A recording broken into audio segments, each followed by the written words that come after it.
I'm TSD publisher Ben Love, here with Hunter Paniagua, and we're talking confidence level. The class of 2014 for LSU already has 14 commits, but the kids that aren't committed want to know how confident are we that those prospects may commit to LSU. There's a lot of them that are taking a while to make a decision, maybe a while longer as we get through the fall. Why do you think that is for this class? Well, it's really a national trend that we're kind of starting to see on a local level because so many of the guys in the state this year are nationally caliber recruits. They're being recruited by every school in the country, which is something unseen in Louisiana.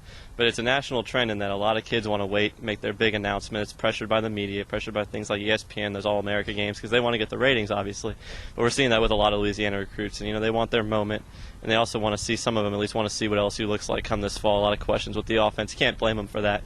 But I think it's a lot of things that have caused a lot of LSU fans to sweat it out even longer. But, we'll see how it plays out. But as you see in the confidence rankings, a lot of them are still highly leaning towards LSU. We'll just have to wait it out and see. And some of those guys you mentioned that are kind of high up in our confidence ratings, guys from New Orleans. There's a big contingent of them. I know we're talking about Malachi Dupree from John Curtis, Leonard Fournette from St. Augustine. You have the card duo of Speedy Noel and Gerald Willis. Why do you seem so high on those guys? A lot of LSU fans want this 2014 class to be like the FAM back in 2011, where all that tight-knit thing. And just because they haven't committed early, things like that, doesn't mean they're not going to be. They're a really close-together group. They've been being recruited by LSU since their freshman year. So they've seen everything they need to see from LSU, but that doesn't mean they're not, they're not high on LSU, because they are. You see a lot of them making late decisions. It could be a big LSU family atmosphere come that time around. And I think what happens is the family atmosphere plays out, the comfort level here plays out, and seeing a lot of them interact in person with the coaches, makes you tend to believe that they're all LSU. They're going to take some visits, but, it should be an LSU win by the end of the day. And there's a couple guys, a few hours north of where we are here in Baton Rouge in North Louisiana, maybe not as high confidence level. We're talking about Hootie Jones, Cam Robinson. Your thoughts on why maybe those numbers are a little lower? It's mostly because Alabama seems to be more serious with them than they are with some of the Southern Louisiana kids. They flirt with Alabama a lot more than someone else does, and that's the part that makes you a little less confident what could end up.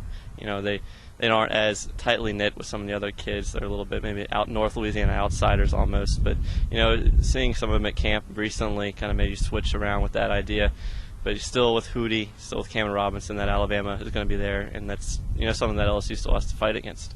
No, there's no doubt about it. The final thing we'll talk about, the kids that are out of state. I know Clifton Garrett, a guy that we're all really high on. Any other out-of-state kids you think have a good chance ending up at LSU? I think you got to look at Tony Brown being that one. Mostly he's almost an in-state kid that just lives in Texas, essentially, just being almost so close and being so highly recruited for LSU for a long time. So I think that's the biggest thing to look at with a guy like him. And then Clifton Garrett, too, just a guy that grew up liking what LSU does defensively. He wants to fit in with that. He wants to be in the SEC.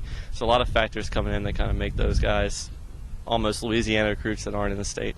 There you go. Now keep it locked on TSD. We'll have these confidence level ratings going through the fall.